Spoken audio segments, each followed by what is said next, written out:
શું તમે જાણો છો ચેક બાઉન્સના કેસમાં ફરિયાદીની તરફેણમાં હોય તેવો મહત્વનો ચુકાદો કયો છે?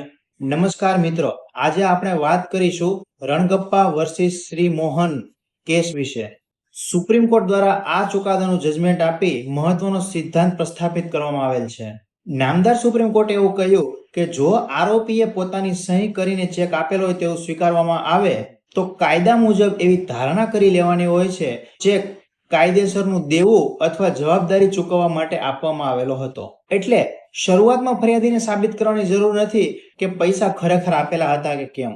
આ કાયદો ફરિયાદીની તરફેણમાં એક પ્રિઝમ્પશન ઊભું કરે છે.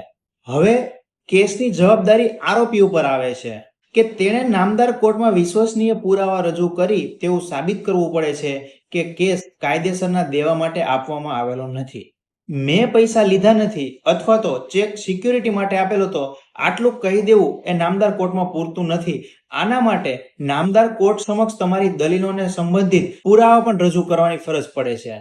જો આરોપી આ પ્રિઝમ્પશનને તોડી શકતો નથી તો તેનો સીધો લાભ ફરિયાદીને મળે છે અને આરોપીને દોષિત ઠેરવી શકાય છે. આથી ચેક બાઉન્સના કેસ માટે ફરિયાદીની તરફેણમાં ચુકાદો બહુ જ મહત્વનો ચુકાદો છે. વિડીયોને મિત્રો સાથે શેર કરજો અને આવી જ કાયદાકીય માહિતી માટે અમને ફોલો કરવાનું ચૂકતા નહીં.